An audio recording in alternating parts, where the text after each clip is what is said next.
You're listening to an Airwave Media Podcast.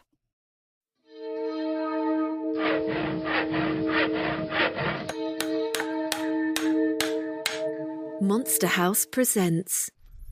Monster Talk is proud to be a part of the Airwave Media family, home of such shows as the Daily Meditation Podcast, The Accidental Creative, and I Know What Scares You. If you'd like to advertise on this show, contact sales at advertisecast.com. Around the world, people report monsters, but are they real? Join the detective of the impossible, Joe Nickel, as he walks you through investigations to reveal often surprising natural explanations behind some of the most famous cryptids and legendary animals ever reported.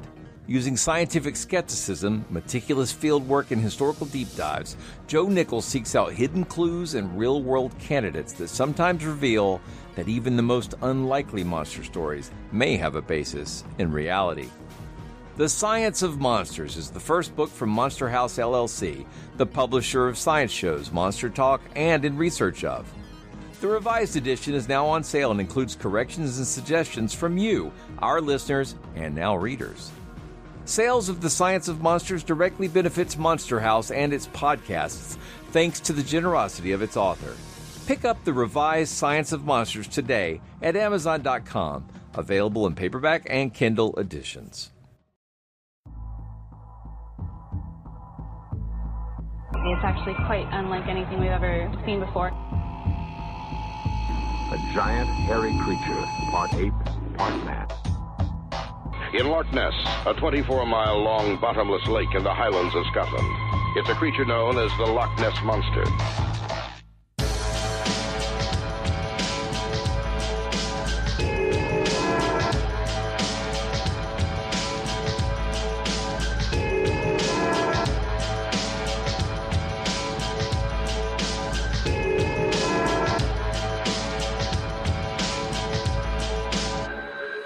Monster Talk. Welcome to Monster Talk, the science show about monsters. I'm Blake Smith. And I'm Karen Stolzno. A few episodes back, we covered the recently released horror film, Late Night with the Devil. Quite a few of you wrote in to let us know we had dropped the ball by not mentioning the influence of the 1992 TV movie Ghostwatch. And yeah, that's on me, it turns out, because I'm a huge fan of Ghostwatch, and I should have brought it up. But it turns out that Karen and her husband Matt had not ever seen it, so we will be talking about that in this episode, and also you'll be hearing the response of people who just freshly saw this for the first time. Monster Talk.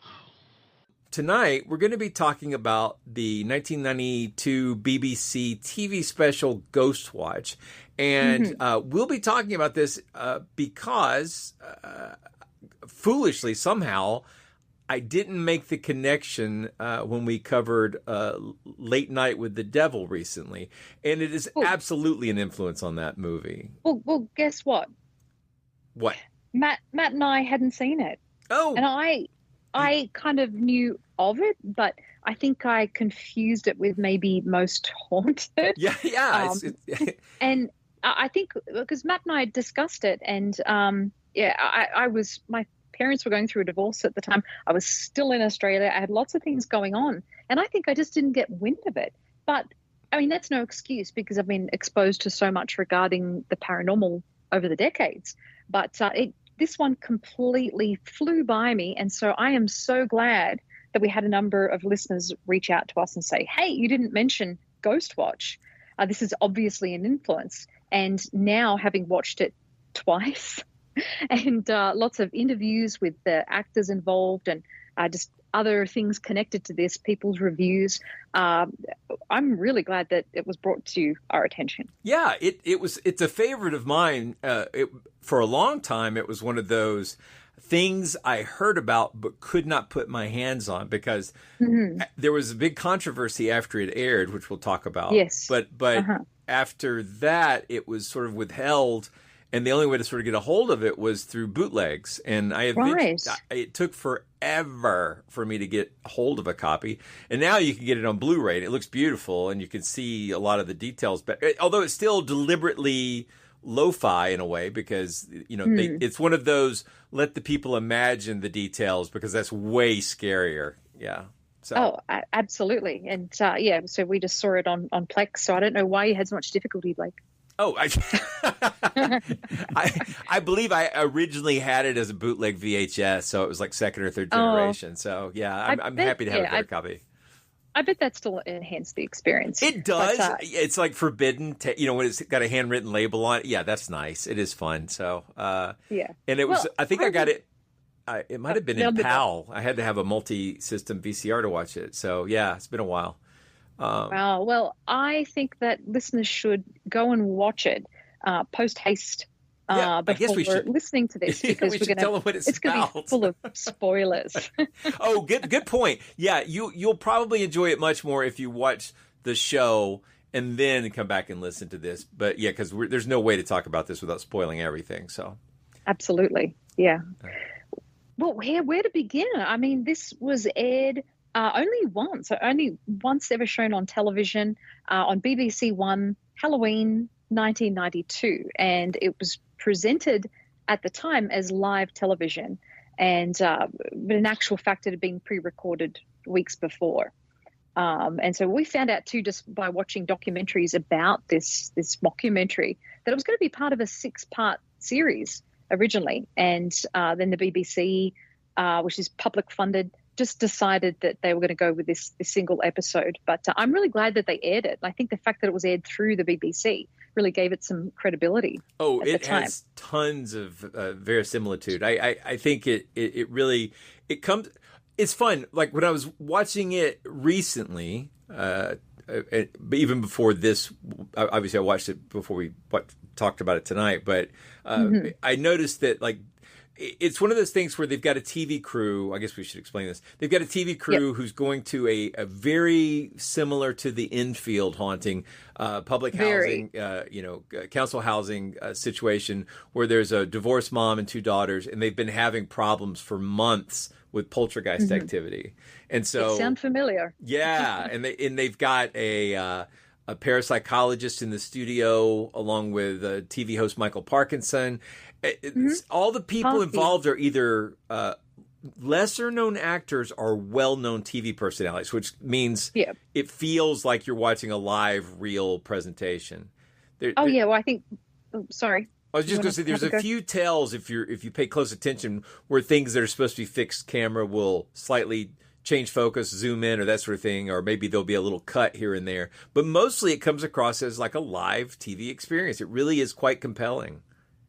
Well, I want Matt to interject here. You wanted to mention something about that initial scene. Well, when they were they were showing the footage of the bedroom, as an example of what was going on. One of the things that bothered me just a little bit was looking like it was a stationary camera that was mounted in the bedroom, and yet it panned and zoomed as if someone was holding it. Yep, that's the same thing that I never noticed that the first time I watched it, but in subsequent viewings, I was starting to sort of deconstruct it, Yes, what you do. We're fun ruiners. Yeah. But you're right. I mean, this really has absolute shades of the Enfield poltergeist story. And the interesting thing is that if you watch it through to the end and you watch the credits, there was a consultant, a psychic consultant, no less. And it was I would say a former friend of the show. Yeah, late friend of the show. Late friend of the show. That's the best way to put it. Yeah. So Guy, Leon, I'm never sure if it's Leon or Lion. That I always say Lion, but Guy Lion. I've heard Leon, but so that I mean, you could really see the influences there. And I think something that was interesting is that the place is called Foxhill Drive in Northolt, Greater London. And yet it doesn't exist. It's fictitious. So it's not like today where you could watch something and Google it and find out, this place doesn't exist. But I think that there is a hint at the start where it says written by Stephen Volk. And certainly if you watch it through to the end as well, they've got the director, Leslie Manning, is mentioned. So there are still lots of clues and hints and tips along the way that this is a kind of former version of today's reality TV. Yes, I think it absolutely gives you all the sort of setup and tropes. It draws from all the tropes and all of like the sort of things we would expect from a poltergeist case. It's delivered as though it were like based on Enfield or a few of the other British poltergeist stories, but it's got the live camera feeds, it's got heat vision, infrared, and it's got hopping back and forth to the studio. I mean, it's got everything that you would think of as a modern ghost hunting show. If they were doing a special Halloween live, which they do that all the time, lockdowns and that sort of thing. It feels just like that. Yeah, and I wonder if that didn't influence some of the ghost hunting shows, just with the thermal cameras and that kind of thing. But I did want to mention the stage. I thought that the stage was really cool. Extraordinary. Yeah, it really portrait of the ghost in the background over the mantelpiece. That weird psychedelic fireplace. I don't know how they did that shot. I could never tell if it was a video screen behind the wood or what, but it's captivating. There's so many. Okay, so the poltergeist in this story is not your classic sort of, well, actually, this is sort of revealed throughout the plot as the story goes along. You think at first, they're really questioning the whole thing. The parapsychologist is questioning everything. All she's saying is that the effects are real, but the real cause, it might be psychic. It might be something. It could be almost anything except being faked, but it might even be a ghost. And then it gets, as things become more and more sinister, they slowly reveal that something, especially the last 15 minutes is a banger, as the kids say. It's revealing all kinds of dark backstory and, Then the poltergeist that's fights right. back. Yeah, it's really good. I really like it a lot. I'm just reinvigorated by how much I enjoy this show. Stephen Volk, last time I checked, is still active on Twitter. I myself have actually finally quit, so I can't thank him again. But if you're on Twitter, you can look up Stephen Volk and tell him you liked it if you do. So yeah. So, Matt, you want to pipe in with anything? Because I feel like we're talking over you. Pipe. I think it's interesting looking at a lot of this. The impact that Ghostwatch had on the public was so extraordinary because of the way it was presented. There was a real lack of disclaimer. They had sort of the little disclaimer at the beginning, and I think there was a little bit of a hint at the end. But if you tuned in late you were screwed. Yeah. You didn't know. Early. There was, because about 10 years before this, we here in the States had a show called Special Bulletin. That was actually 1983. And, it was about kind of a nuclear terrorism thing in Charleston, South Carolina. And they had to have disclaimers at the beginning of every commercial, at the end of every, commercial break. They had to have the word fiction on the screen throughout the entire thing. And still, I mean, with Ghostwatch, they had 11 million viewers and 1 million phone calls came in from Those 11 are the million. who got through. Yeah, and which is an enormous number. Now, with Special Bulletin, they had like 20,000 phone calls, but they also had a whole lot more disclaimer. The disclaimer at the beginning was, the following program is a realistic depiction of fictional events. None of what you are about to see is actually happening. And with that disclaimer being shown throughout, it still caused panic. So I can only imagine not having a disclaimer being shown throughout. It just set people up to be, in a sheer panic. So it was amazing to get to watch it from a position of knowing it's fiction, kind of like Blair Witch Project. It is interesting to me that in some cases a controversial show will use that sort of controversy to make bank. Like they'll use that to, now we'll re-show it, or any number of things. And in this case, the BBC acted like, whoops, they stepped in poo. and like, and like, it's just, they just completely distanced themselves from it. It took forever for it to come out on DVD or be available anywhere. And they said they got 30,000 letters. And that was in a time when that meant someone had to pick up paper and put a stamp on it. I mean, write a letter to the editor. Yeah. So it doesn't seem like something they would just make up, because it's not in their best interest to do so, or it's certainly not in their financial interest to do so. So, Well, it's interesting too that it wasn't shown in UK again ever, but it was shown in Canada, and it was also shown in Belgium. So it's I mean at different times. I think 2004 for Canada and 2008 for Belgium, and then it was on our American streaming video service. Not ours, but Americans. Shudder. And which is also where you could find Late Night with the Devil. Nice. But so it is cool. Yeah. So it's cool that it did finally become available. But it is interesting how the BBC really did distance themselves. Yeah. True controversy.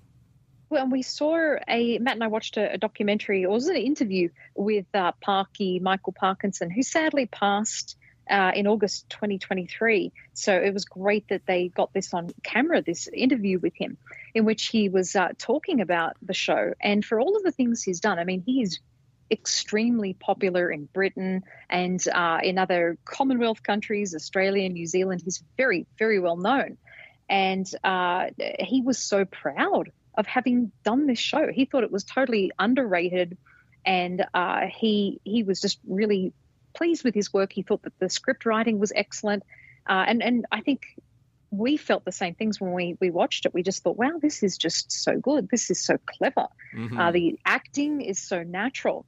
But I think that we should talk a little bit about some of the activity. So let's just accept that our listeners at this point have watched Ghostwatch, so we could talk a bit about the things that happened. Let's talk about the contents after this break. Begins with a bang when they show you this footage, and you're like, wow, what the hell's going on here? But then things kind of simmer down, and you meet the cast, and you've got people like Sarah Green, who was a child's TV show reporter and a news reporter as well. And then Craig Charles, a lot of listeners are going to know him as Dave Lister from Red Dwarf. I need a curry just for mentioning his name. Yeah, exactly. You've clearly seen it. So, but things, when Sarah is introduced to the household, things are kind of normal. They're bobbing for apples, which really took me back. And just everything seemed really normal in the household at first. So it was a slow burn with the way that things happen. Well, I think one of the things that was really fun about it is when you were watching that original clip that they were showing, if you were paying attention, you might have noticed that the curtains did seem strange looking, and there was a little bit of maybe pareidolia, something going on. And then to have have a caller call in, and that was gonna tell them about one of their personal experiences, but they had to instead say, "I saw a figure standing, in the near the curtains." And then they're running it back and looking at it, and they're having trouble seeing it, and they're not really sure. And then, maybe it's just, they didn't say pareidolia, but they implied it. I thought that was a lot of fun because it was like, okay, maybe what I saw wasn't what I thought I saw. Yeah, this is Let's keep watching. Before TiVo. And it's beautiful now because you can rewind it and see they're showing you two pieces of different footage. One, there is someone there, and then the second one is maybe it is, maybe it isn't. That's where she uses the light pen, which was really cutting edge tech at the time. It's so good. I love it so much. Well, I didn't understand what that football play had to do. Well, what I really liked too was so that was Gillian Bevan, who was playing the role of Dr. Lynn Pascoe, and Matt and I both thought she looked a little bit like your wife. I don't know if you agree. No, I didn't make that connection, but if I could get my wife to speak in a sort of British accent, I totally would. Yeah. But we really loved her skepticism initially of that, and again, they did not use the term pareidolia, but her skepticism of that, and it was really kind of building up to more and more things happening. But what I really liked too was that they showed the evidence that she collected during her research, and how they had that, I don't know, Tupperware container or whatever that was full of broken cups and bent spoons, harkening back to Uri Geller. I thought that was really fun. It was nonstop. There was always something happening. Well, it was nice that they had the name drop of Uri Geller, because, he's a real person. And it added to the realism, It was like, oh, right. Well, they also mentioned the SPR and Psychop by name as well. So yes. The people They presenting did. those are not, they're actors, but they're doing the bits. I mean, they're keeping it. They're not making up a new organization. They're using real names of real organizations with actors representing them. But it's solid stuff. It's really well written. Volk clearly did his homework. So the guy from Psychop was Emilio Silvestri. That was his name, and That's a cool name. Suitably cynical. Yeah, he was. Everything that was going on. They've got. He's supposed to be in their New York offices, and it's basically a flat wall with a picture of the Empire State Building on the wall. And I kept thinking it'd be so funny if he's just around the corner, Yeah. But Matt, if you want to pick us up on pipes. I have no idea how to go anywhere from that statement. Well, I thought Pipes is such a great name. I mean, it's exactly how a kid would think. Like, oh, that's just pipes. Don't worry about it. That's just the pipes are banging. That's just pipes. Yeah. And then for them to go on, oh, it's pipes. It's pipes. It makes perfect sense. That's exactly how a child would think and what a child would do in terms of naming. And I thought that was brilliant. But it was really interesting how they had it started off that way with the banging and everything, and then they kept saying he's touching me, and that really was disconcerting, very uncomfortable. I thought it was creepy. So you've got Pamela as the mother, and Suzanne and Kim. I don't think they mentioned their ages, but they're both kind of, especially Suzanne, right around that time that little girls are affected by poltergeist activity, attracting that kind of thing. But it's interesting to know that they were real sisters in real life. And I thought it was, how the little one, so Kim, draws that picture of Pipes. And I thought that was really eerie. So we've already seen Pipes behind the curtains there, but then she produces this picture of Pipes. And it looks like a kind of creepy guy, maybe in a dress or a cape or something. And maybe he's got blood around his eyes, and he's bald, and he's just a really creepy looking guy. But they keep peppering the entire show with these scenes. So you to this day, you've got videos of recreations and people pointing out, did you miss Pipes? Did you see him in this instance? And he's hidden throughout the show, and it's extraordinary. They don't do like a sound Easter drop eggs or anything. It's just you have to pay attention, and which means you may be creating your own moments as well, because That's true. It's hard to be sure. They've never, to the best of my knowledge, no one's officially ever released the script to show where they were going to plug in, the effects here and there. Some of them are pretty obvious, and some are subtle. Yeah, sometimes it's really overt, where he's kind of like standing in the backdrop, or when they open the door to the glory hole, and he's standing there, and you snigger, and you get a quick look at him, and then the door is closed, and so that's it. But yeah, some of them were really overt, and then others were so subtle. There's that point where Craig Charles is interviewing neighbors, people outside, and I thought some of those stories were pretty gruesome. Oh, they're extraordinarily gruesome. The description of the dead dog, the description of the missing children, and then ultimately when you get that caller that comes in and explains what actually happened, in their opinion, that might be behind all this. It is deeply disturbing. Well, it's very Psycho, I thought. Yeah, very much like the movie Psycho. Yeah. Influenced by that. Absolutely. And in the extras, if you get the Blu-ray, they've got a picture that shows what Pipes looked like in full makeup, but you never see that in anything. So the closest you get to that, actually, I think, is the kids' drawings, because it's sort of revealed in right near the end that the character who becomes the ghost Pipes had died and nobody found the body for days and days, and the cats got to him. And so yes, he had 12 cats. Yes, and they were hungry, you see. They had to eat. And, it's so creepy. It's so good. Well, so, I think Matt didn't like that bit very much because the cats started coming into it and the disembodied sounds of cats. The roaring of the cats was a little much. Well, I say if you listen, there's a podcast called the HP. Well, now it's called Strange Studies of Strange Stories, but they covered the original The Fly.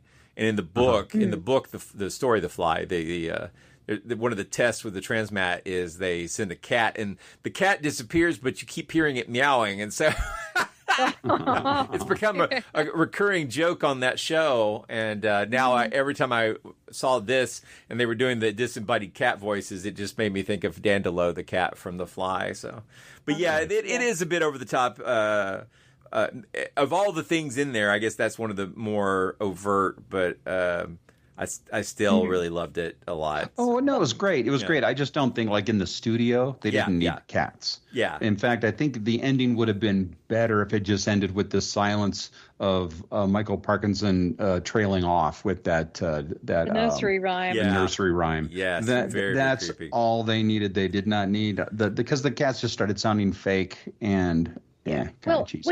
when he recorded that, he talked about the ending, and he said that he was just wandering around the studio with all the lights off. He was by himself, and he said he was truly scared. So he didn't. I think he recorded the nursery rhyme and everything else he said. He was still reporting. I mean, what a true intrepid reporter! Until the end, he's telling us what's going on, and it's like the end of the world and Armageddon, and he's still telling us the deal.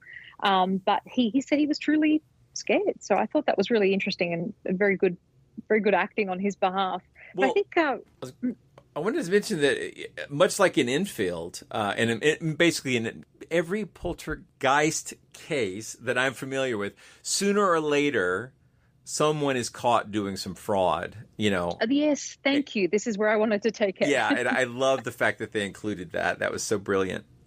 You want to talk about it? Do you want to talk about that? Yeah. Oh, yeah, that was a fun part because I was listening to the banging as it was happening, and it was like, oh, they're going to do a fraud scene.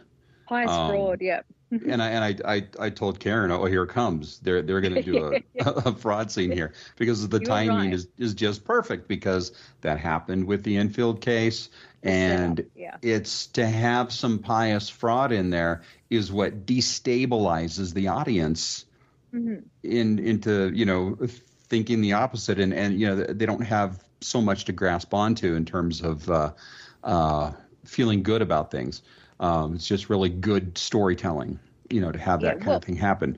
And they did a great job. Again, they had a camera that seemed like it was stationary that was able to pan and zoom, but maybe that camera was owned by the studio and they had more money behind it. I don't know. But either way, it was I'm glad that they incorporated that in. I think that was a really good thing to have the pious fraud. It was great. Yeah.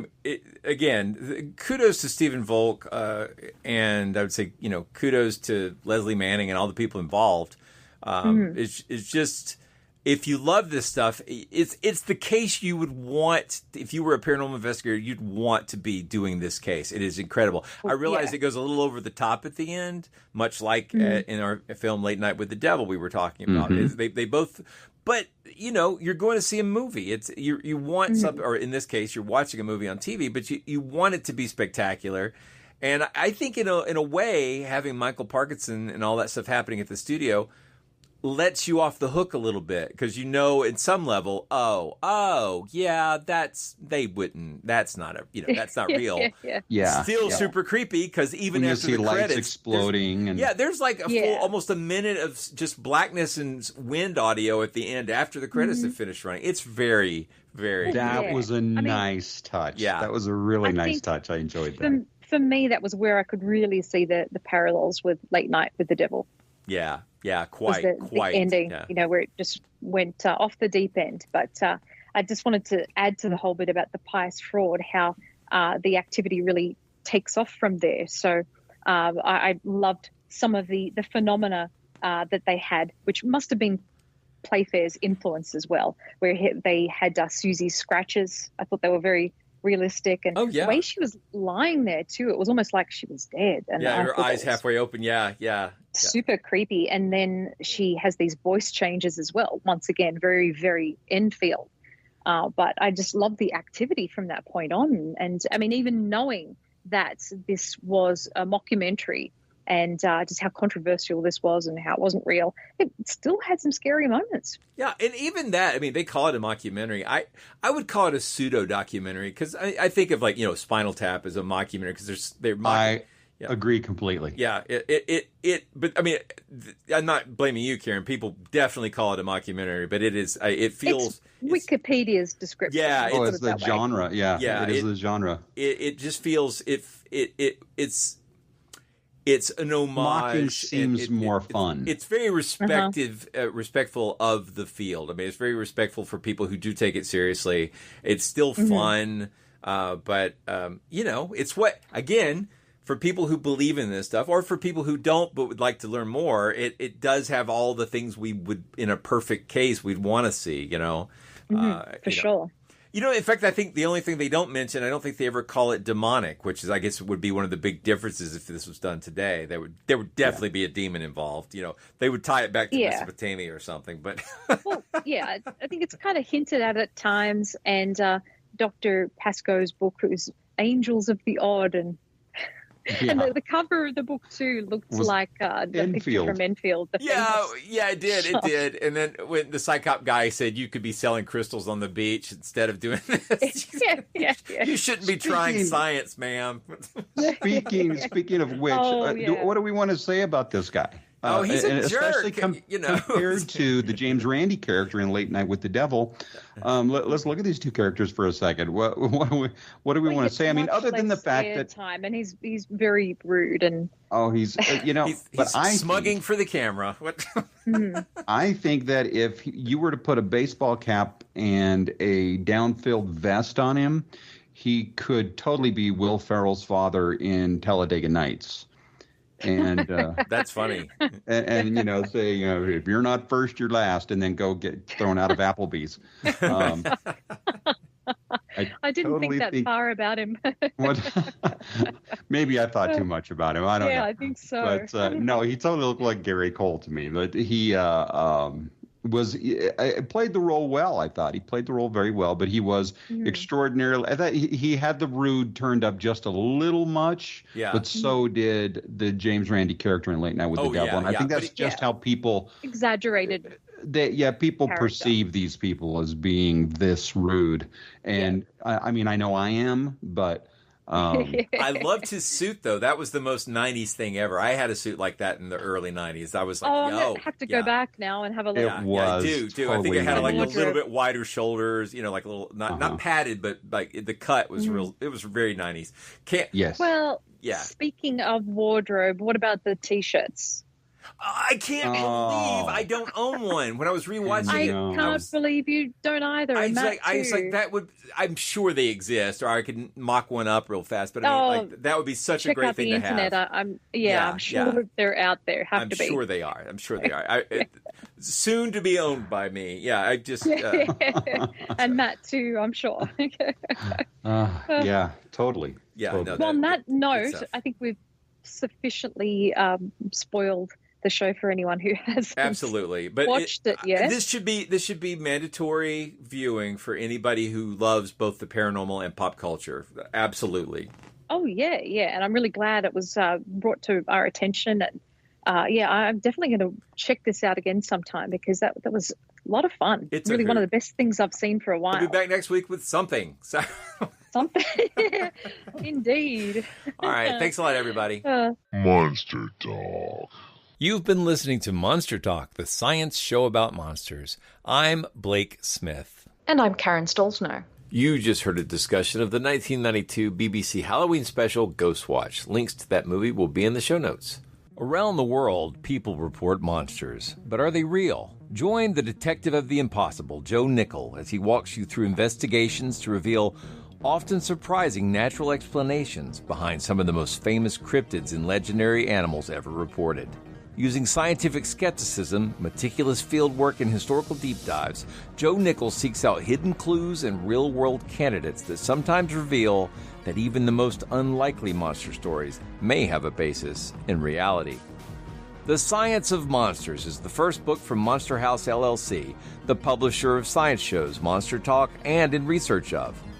The revised edition is now on sale and includes corrections and suggestions from you, our listeners, and now readers. Sales of The Science of Monsters directly benefits Monster House and its podcasts, thanks to the generosity of its author. Pick up the revised Science of Monsters today at Amazon.com, available in paperback and Kindle editions. Monster Talk theme music is by Peach Stealing Monkeys. As Stephen Fry says, if you have been, thanks for listening.